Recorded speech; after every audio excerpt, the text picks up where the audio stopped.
Hello, everyone. Welcome to another Tuesday evening here with us at our Kabbalah channel. As you know, we're part of B'nai Baruch, www.kabbalah.info. If you're interested in the wisdom of Kabbalah, you can always check out our website, and you can actually do something really good as well. You can join the KAB-U Academy if you want to learn the wisdom of Kabbalah. Also, if you want to get a taste, you'll find plenty of lessons here from earlier periods where we had a few semesters to give you an introduction to the wisdom of Kabbalah. So join in, and you can find people that you can learn with in your own country and your city even.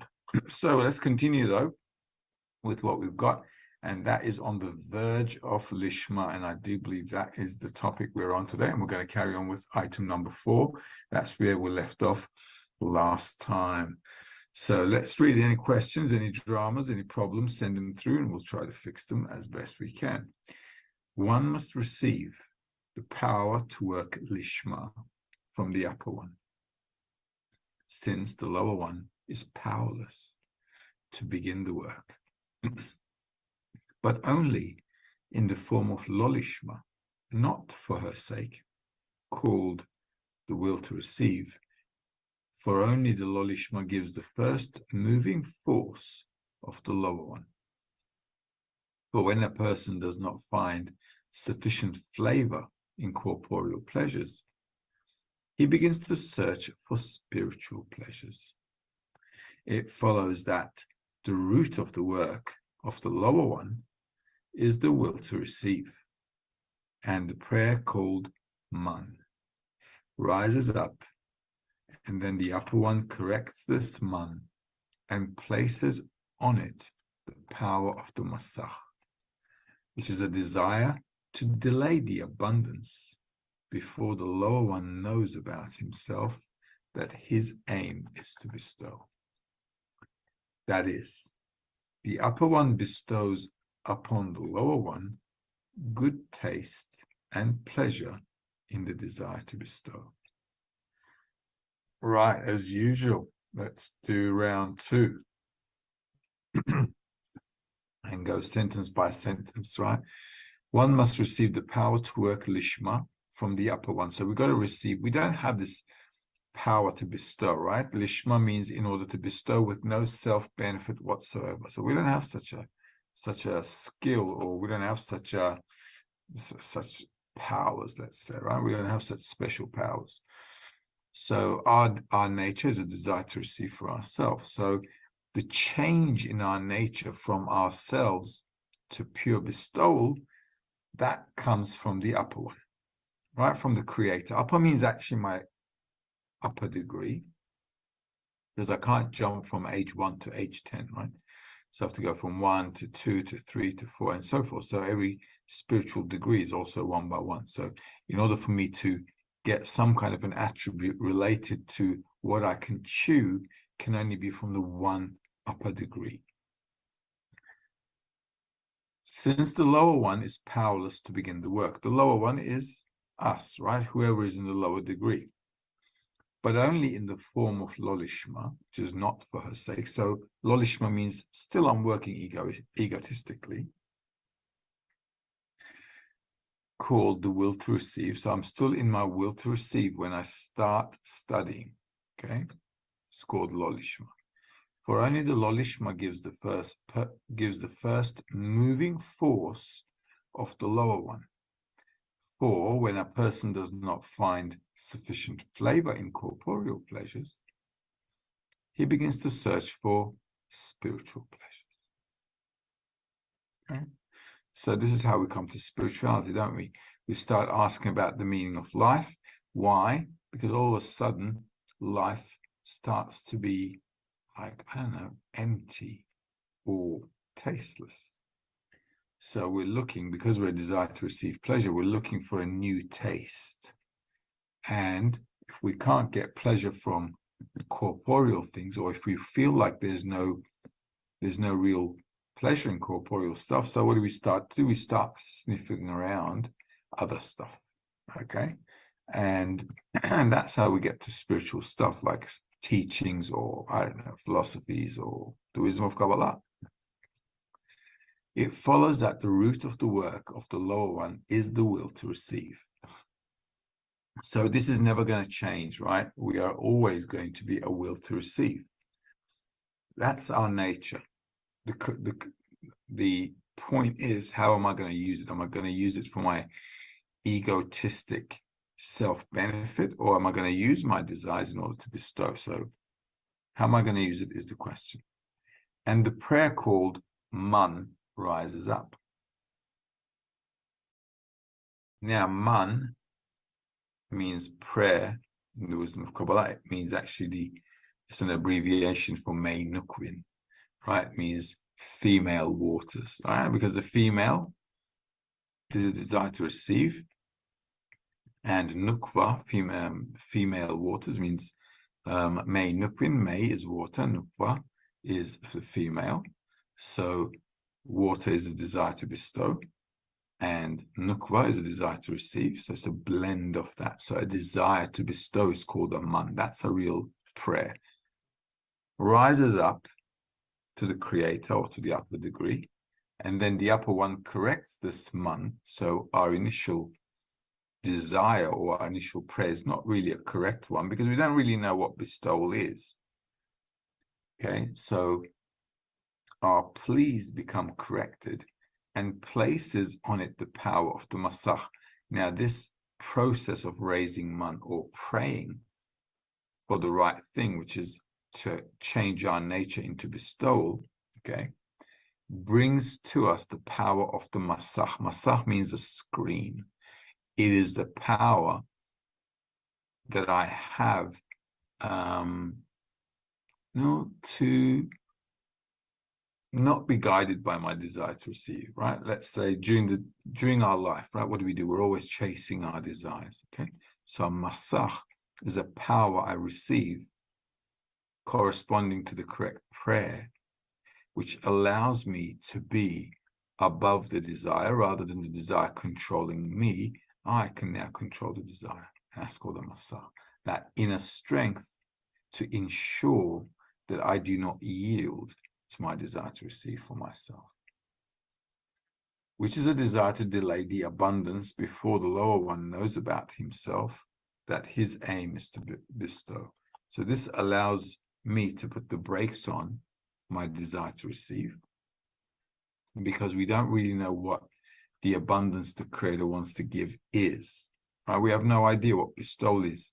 The Kabbalists are saying the best pleasure in the world is to bestow. So for us, that's like a bit like, no, I don't think so. Okay, because we're a desire to receive pleasure. So you want to give? Okay, you guys go ahead and give, have fun. In the meantime, what can I get? Okay, that's our nature. So because we're not aware of that, the study of the wisdom of Kabbalah allows us, over time, obviously, not at once, to change our perspective, our point of observation. So I can look at life from a different perspective. And that's the impact of the learning. So the more we're studying, actually, and learning, and learning about our nature as well, we begin to understand that, wow, wait a minute, there's my character, and then there's this other way of approaching life, which actually allows me to relate to things differently. And then I can kind of think to myself, oh yeah, maybe, I can get pleasure from this story, okay, without self-interest. So we're not talking about all the goody-goody two-shoes out there who do a lot of charity work and do good stuff to other people. Okay, that's not bestowing. Because in our nature as well, when we do something good for another person, we feel quite empowered by it, don't we? We're like, yeah, I'm such a nice guy. Okay, that kind of thing. And that makes us proud. It gives us pleasure. It gives us self-satisfaction. When you say, yeah, I did the right thing. Okay, that's not the kind of silly bestowal we're talking about. Here, it must have no self-interest whatsoever. So this is a process where there's me in my desire to receive, and then there's the attribute of bestowal, and the study kind of like gets me out of my desire to receive for myself. It doesn't put me into bestowal, but it leaves me somewhere in between. Okay, that's called a dilemma point, somewhere between heaven and earth, as they say. That is the power, that is the upper one bestows upon the lower one good taste and pleasures in the desire to bestow, and that comes afterwards. So only once, when I've attained the power to be above my desire to receive, so the desire is no longer controlling me, then I can actually sense this kind of disconnection from this desire to receive, who's always like whipping me and pushing me in life to constantly run after stuff. Okay, so we're kind of like enslaved to the body. The body is a desire to receive pleasure for itself, so it's constantly like Pharaoh whipping us, and making us run around for all kinds of silly, stupid things that we don't need, right? And that's how we pass our lives. And at the end of it all, we get old, and then you get older and you're thinking, well, what just happened? Okay, because it's all gone by and it's not coming back. And by the time you're like, oh, wait a minute, so time goes by just like that, like a dream, and then you end up dead. So this is the corporeal life where you're chasing corporeal pleasures. In spiritual pleasures, you're above the governance of your body upon you. So that allows you to actually sense a reality, an existence which is disconnected from your body. And that's the freedom that the wisdom of Kabbalah can bring to a person. Obviously, it's the study, the spiritual study, which brings a person an elevation where he can sense another form of life, which is disconnected from his body, disconnected from his will to receive for himself. Okay? And that's the pleasure that he's talking about here. Now, you might be asking, well, how can desire to bestow really give a person that kind of a sensation? Because the desire to bestow means that I'm thinking about somebody else more than myself. And if I'm thinking about others, and if I'm desiring the good things for others, without any self-interest, that allows me to kind of separate myself from the body, the desire to receive for myself, and then have a new me. Okay, the new me, the new spiritual me. Okay, and that's a sensation, it's a feeling. Okay, so let's do that. Let's get rid of that. Now we're on item number 5. Okay, any questions? You guys just raise your hands and I'll check it out. So this is another one from Rabash, article number 223, entry into the work. Only after he achieves this degree called Lishma. So obviously Lishma is a degree we need to attain, right? So we're not just coming into the spiritual study like in Lishma. It's just not going to happen that way. Lishma is a sensation which we need to like really feel on ourselves. And I'm really doing things for my personal benefit. Okay, because a lot of people don't see that in their corporeal lives, right? If they're not studying the wisdom of Kabbalah, if they're not studying their human nature from the perspective of another set of glasses, let's say bestowal, they're never going to call themselves bad people. You know, everybody has a way to justify themselves. So the whole concept here is that understanding that I'm in complete egoism and I'm doing everything for myself and there's just nothing I can do about it is like a degree called Lishma. Right? So he is rewarded with other phenomena when he comes to a higher state. That is, at that time, he has no consideration of himself, and all his calculations and thoughts are the truth.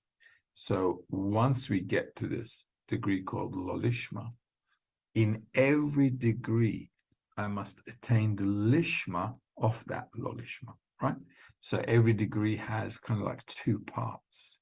So when I enter a new degree, I'm entering it with Lishma, right? So I'm always entering it from the desire to receive for myself, because the new degree is my new level of coarseness. It's my new level of egoism, which is a higher degree of egoism. So what I'm going to be feeling initially when I start that is I'm finishing the previous degree and now I'm entering a higher degree of egoism, and that's like Lishma. And then what I've got to do is turn that Lishma into Lishma, which is bestowal, and then I'm going to complete that degree. All right, does that make sense? So in every degree, that's how it's going to work out for us. So Lishma is required. It's necessary for me to be in a state where I recognize my egoism, because that allows me to, it allows me to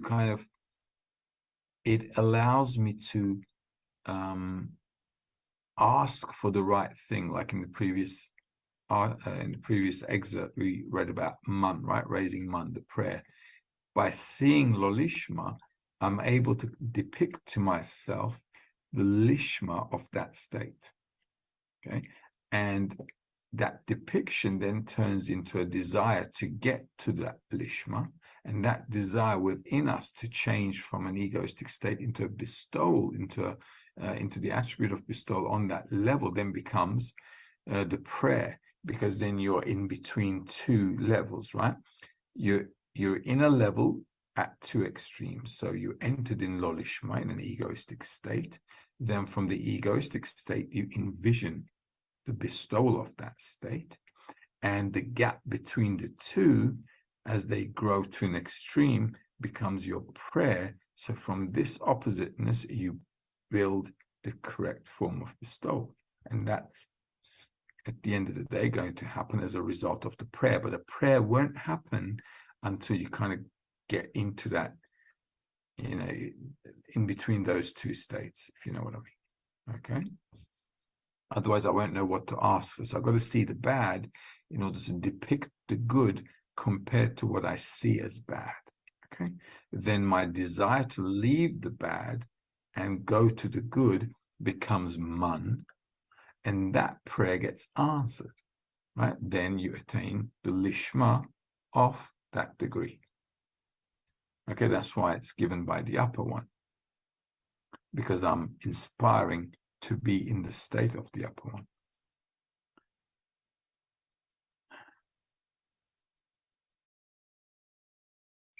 In other words, his aim is only to annul himself before the true reality, where he feels that he must only serve the king because he feels the exaltedness and greatness and importance of the king. At that time, he forgets, meaning he has no need to worry about himself, as his own self is annulled as a candle before a torch, before the existence of the creator that he feels. Then he's in a state of Lishma, meaning contentment to the creator, and his concerns and yearnings are only about how he can delight the creator, while his own existence, meaning the will to receive, does not merit a name whatsoever. Then he is regarded as bestowing in order to bestow. All right, so let's go through that again. Only after he achieves this degree called Lishma is rewarded with other phenomena when he comes to a higher state. So we're always starting with our egoistic state. That is, at that time, he has no consideration of himself, and his calculations and thoughts are the truth. So every time I turn Lishma into Lishma, I'm only concerned about the truth, and the world of truth is known as the reality of the creator, right? So that's what the truth is, because our life here is like a dream, right? Well, it's more like a nightmare, isn't it? So it goes by as a movie kind of thing. So if you want to wake up in the real world, then you got to be in the reality of the creator, where he feels that he must only serve the king. The king is the creator, because he feels the exaltedness and greatness and importance of the king. Now, obviously, like I always say, the creator doesn't need us to serve him, right? Obviously not. When we're talking about the king, serving the king, the greatness of the king, the exaltedness of the king, the importance of the king, we're talking about the attributes of the creator. Just like when we know people, right? If we have good friends, how do we describe those friends? We say, oh, he's kind, or she's generous, or I don't know, he's polite and she's helpful. So we're always describing people according to their attributes. And it's those attributes we give value to that allows us to say that, well, okay, that's a nice person, or that's a pretty crap person. Okay. So it's the attributes of the creator that we're aspiring for, which is love and bestowal, which is selflessness, which is the key to kind of getting out of yourself. Because if you live in yourself the way you're currently living, in your desire to receive pleasure for yourself all the time, you'll never be happy. You can't be. It's impossible. Okay, this is why the world is a mess. Okay, in order to clean out the mess, you've got to live from an opposite perspective. This is why we're created in such a way that is completely opposite to the creator. So from complete disaster, we can build complete perfection. So the exaltedness and the greatness and the importance of the creator and to serve it means that I am bringing myself to a state where I'm behaving and existing in reality like the creator. At that time, he forgets, meaning he has no need to worry about himself, as his own self is annulled as a candle before a torch, before the existence of the creator that he feels. So once we have a sensation of the creator, that's the most important thing, right? In the wisdom of Kabbalah, the most important degree is the first degree. Okay, and it takes ages, and that's the most difficult one. But once you're born, it's like getting born, right? So the process of being born is like, you know, pretty rough, right? If you ever seen a baby get born, it's pretty chaotic, okay, both for the mom and the baby.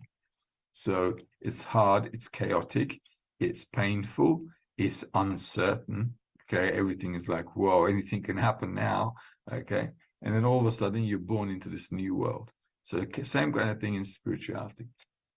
So what happens is, As he enters spirituality, he begins to start feeling life from the perspective and the attributes of the Creator.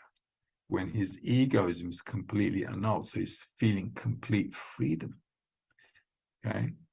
Then he's in a state of Lishma, for her sake, meaning contentment to the Creator, so he can bestow just like the Creator. That's what it means, contentment to the Creator.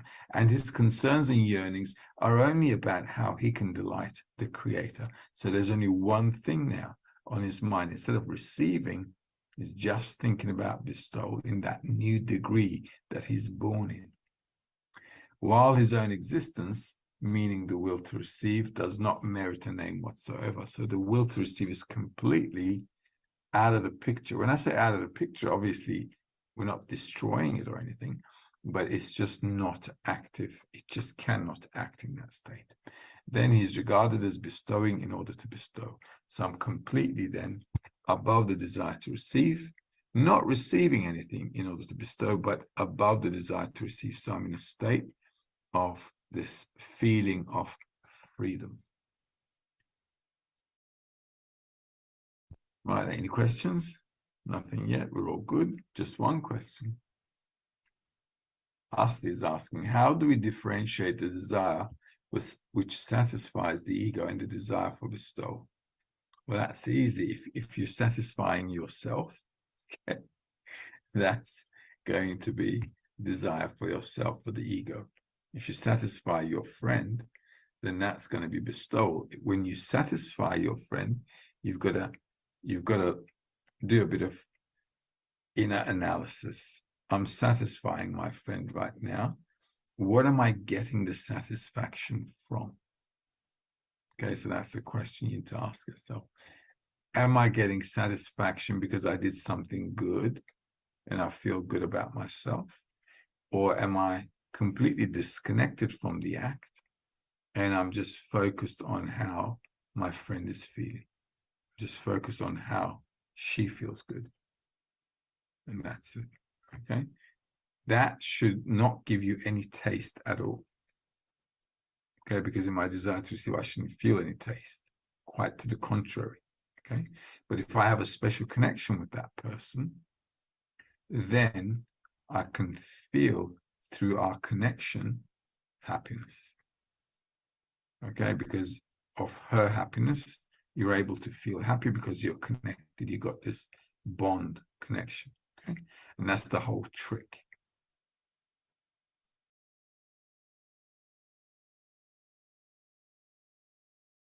Okay, we've got excerpt number 6. This is again from Rabash, article number 23. We should know that the degree of Lishma is a very important degree, and we haven't the intellect to appreciate the importance of Torah and mitzvot Lishma. Baal Sulam said that as much as one may appreciate the work Lishma, which is important work, he should know that Lishma is more important than the importance that a person attributes to Lishma. Since one cannot properly assess the importance of observing Torah and mitzvot, even Lishma, although observing Torah and mitzvot should be Lishma. All right, let's read that again.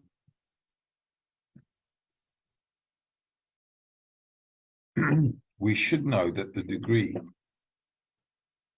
of Lishma is a very important degree, and we haven't the intellect to appreciate the importance of Torah and mitzvot Lishma. Now, Torah and mitzvot is obviously our Torah. Torah is teaching, right? So our teaching and the commandments of our teaching in Lishma, okay? Why? Because Lishma is actually where I clarify what I'm going to correct. If I can't see what to correct, there's no way I can do Lishma. So Lishma has to be there. It's the reason for the Lishma. Okay? That's why Lishma is really important.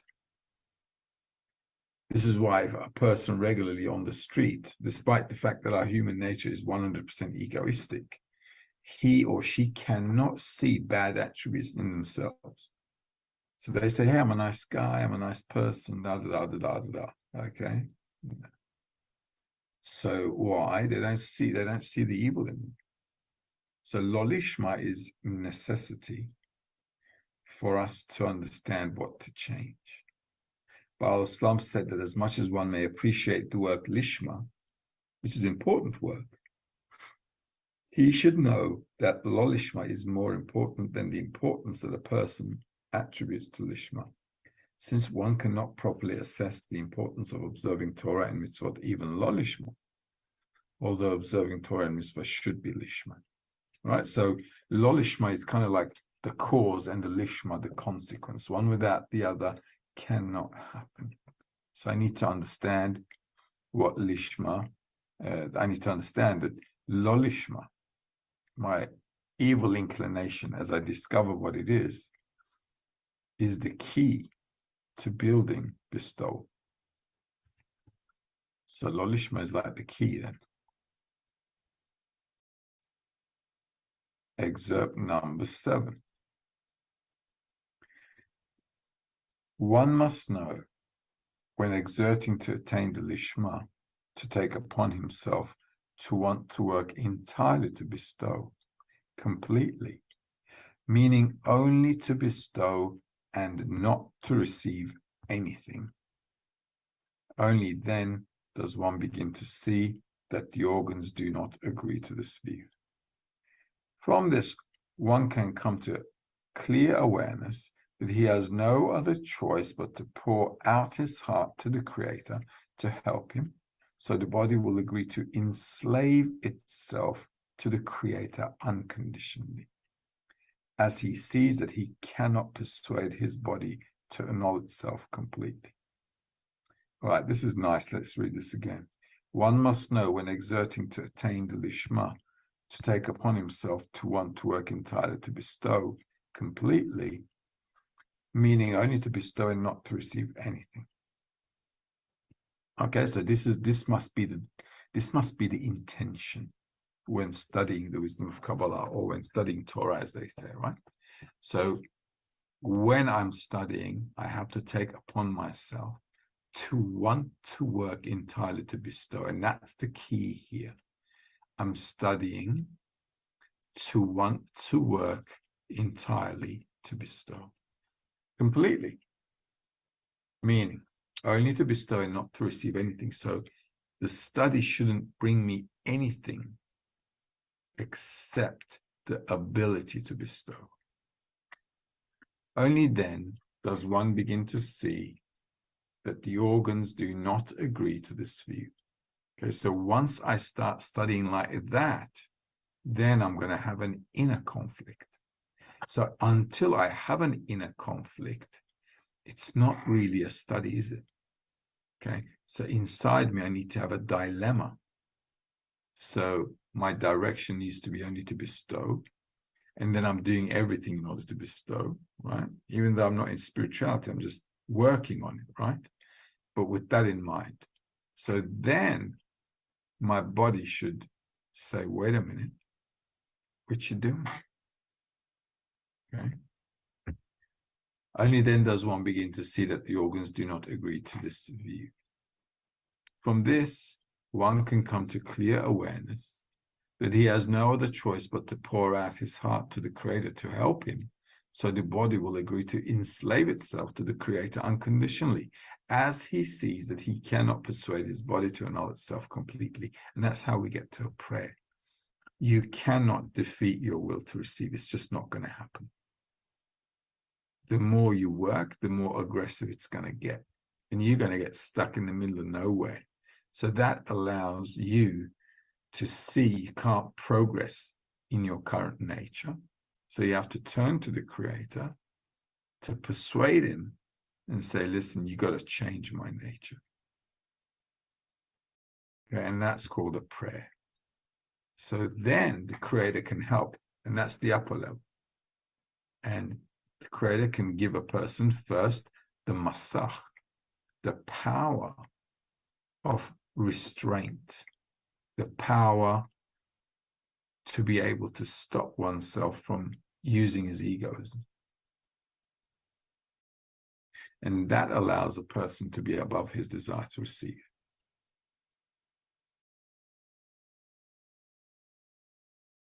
Okie dokie. Okay, so we've got a question. Yes. Ingrid's asking, does one need to know one's friend in order to love? And doesn't knowing friends' flaws make it harder to love another? And if I love despite the flaws and close my eyes, is this bestowal? Tricky. First of all, what do I need to know in the friend, right? We're not really interested in a, I don't know, character evaluation, okay? Because if we're studying the wisdom of Kabbalah, we all understand we're crap, okay? We all understand we're bad, so there's nothing really to discuss, is there, right? If we're all egoists, there's nothing really to talk about, right? It's all self-benefit. But what I do need to see in the friend is that they're working, I'm working, and everybody in our 10 is working towards attaining spirituality, right? Attaining the love of friends. Okay, so we may not be there at the moment, but our work is intended and our actions should show what our intention is, right? So we need to work in that direction. So if we work in that direction, then there's only one thing I need to know about the friend, and that is our common goal. So if a friend is here with us and they're studying with us and they're participating, then I can safely assume that our friend is studying with us for the right cause, to come to the attribute of bestowal. So that's the only thing I really need to know about him or her. And doesn't knowing friends' flaws make it harder to love another? Absolutely. So when we're studying and when we're kind of working together, the things that we see are the negative traits in other people. But you need to understand, from the perception of reality, everything I see is a reflection of what's in me. Right? We're all perceiving reality from our inner qualities. So if I see a flaw in a friend, it's my eyes who are seeing it. Why? Because I'm like that. You see, a person only sees what they are. They don't see anything else. They can't see who I am. You can't see who I am. You can't see who somebody else is. From others, you can only see what you are. So if you bring yourself to a right perspective, then you can say, this friend has this flaw, and this flaw is in me. Okay? And now I should actually thank the friend, because they just helped me out to see what I need to correct. So if I don't have the environment where people are working together, I can never see my flaws. So all of the evil is really kind of being revealed in our work and study by kind of bouncing off one another. All right, so we're in that kind of like ping pong mode, where we're constantly bouncing off one another. And that allows me to see flaws in others, which I immediately say, okay, I see reality, I see the world through my own character, through my own traits. So accordingly, there is no evil in anybody else. If I see a flaw, it's my flaw. And if I love despite the flaws and close my eyes in this, is this bestowal? No, if you close your eyes, it's not going to be bestowal. If you close your eyes, it's like you just, you feel bad and you don't want to see it, kind of thing. What we need to do is, we're not really closing our eyes to a flaw. We understand that I have a flaw in me, which the friend has shown me. Now I can use that flaw and get over it, not use that flaw, but to cover it. And then I can relate to the friend above that flaw with a higher degree of love and patience and, I don't know, empathy, compassion, whatever you want to say. because the flaw that I see in somebody else allows me to now work on myself to enlarge the love between us, that connection between us. Normally, what people do in the outside world is they see a flaw in a person, and then they say, okay, off we go, bye-bye, you go your own way, I go my own sweet way. Okay, and this is how it is. So that really doesn't end up with a lot of benefit, except a bad divorce, probably, right? So what we need to do is the flaws, we need to use them as an opportunity to connect better, to fix our relationship in the areas where we see the flaw. And if I always see the flaw as in me, then I have something to work with. This is why we're working in the group, right? Because everybody needs to work that way. So I'm seeing flaws in somebody else and relating it to myself as my flaw. And the other friend is seeing flaws in me, and then they have to relate it as their flaws. So they have to kind of get over what they see. I got to get over what I see, and we have to kind of like connect together above the flaws.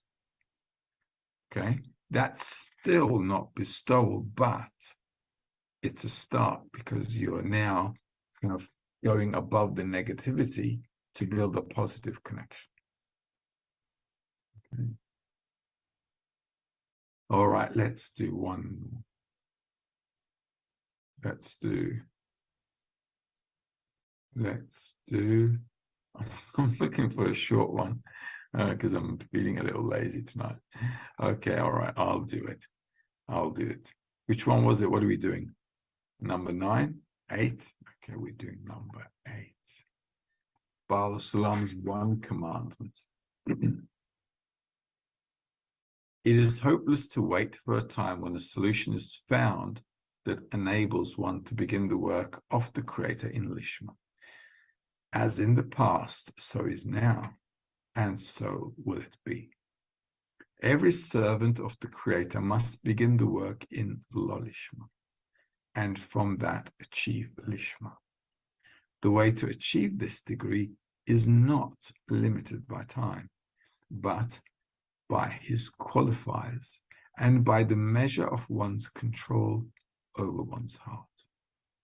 Hence, many have fallen and will fall in the field of working Lolishma, and will die without wisdom.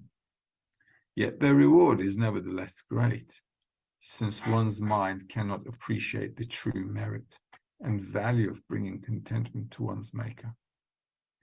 Even if one works not under this condition, since one is not worthy of another way, one still brings contentment to one's maker, and this is called unintentional. Okay, let's read that again. It is hopeless to wait for a time when a solution is found that enables one to begin the work of the Creator in Lishma. Okay, so there's never going to be a perfect opportunity, right? Sometimes people say, oh, I'm waiting for the right time. It's like saying I'm waiting for the right person. They're never going to come along, okay? You just end up lonely. Okay? Same thing here. Waiting for the right time to get something done means you're never going to get it done, okay? Exactly when you do it now, okay, that's the right time. As I always say, the best time to do anything is now. So never wait for the Creator to give you the right conditions so you're going to work. Okay, that's just crazy. It's not going to happen. If you want to get something done, do it now. So this is exactly the attitude we should take. As in the past, so is now, and so will it be. Every servant of the Creator must begin the work in Lolishma, and from that achieve Lishma. So there is no other way. You just have to start where you're at. The way to achieve this degree is not limited by time, but by its qualifiers and by the measure of one's control over one's heart. So I have to start the work, okay, and not look at it as a time, but look at it as a qualitative development, right? And not measure it by time. Because at the end of the day, look, you could sit inside a classroom for ages, not get anything done, and you won't get anything out of that.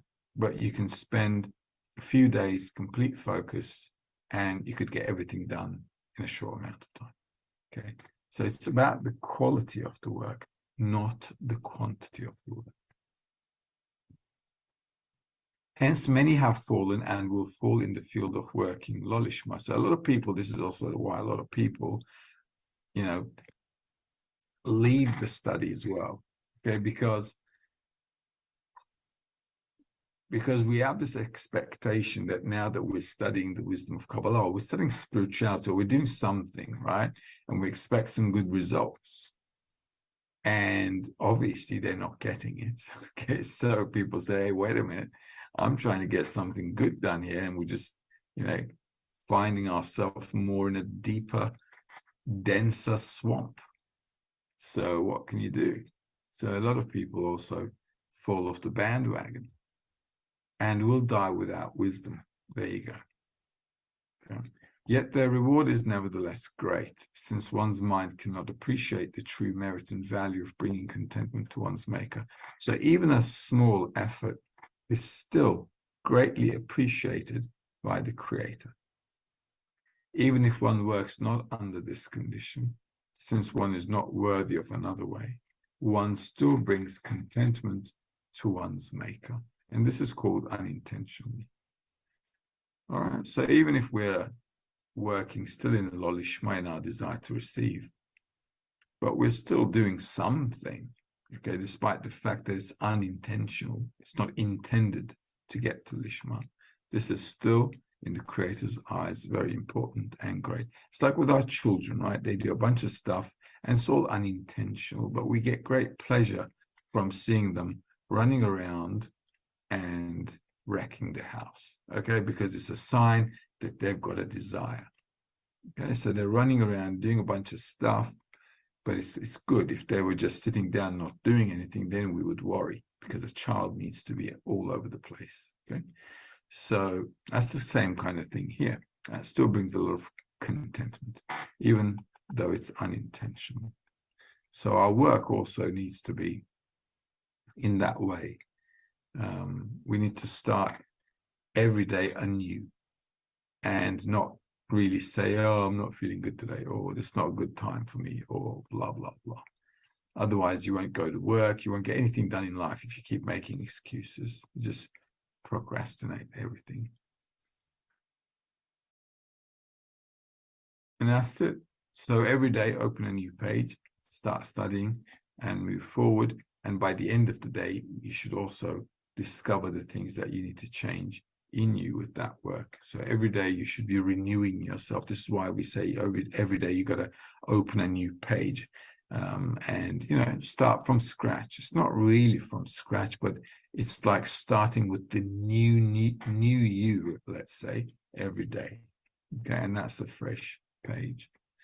So that's how it is. And we have to get that strength from the environment as best we can, from the friends, so we can move forward. All right, so we've just done 8, and we'll call it a night. How's that? Okay, so this is a really nice topic. It just, gives us a good message that it's just like life. If you want to be successful in anything in life, you got to keep pounding it. You got to keep beating it. You got to keep working on it. And you're not really worried about whether it's a good time to do it or not. So if you want to succeed in anything in life, corporeal things as well, you shouldn't worry about the state that you're in. You should just worry about the goal. Okay. And that's how it is. Same with spirituality. Because if I constantly behave according to my mood, oh, I don't feel good today, I'm not going to do anything, you won't get anything done. And at the end of the day, it's just going to drag out forever and ever and ever. All right. So that's that. So forget what you feel. Just keep working. Okay. All that in a nutshell. Have a great evening. I'll see you guys next time. All the best to everyone. Bye-bye.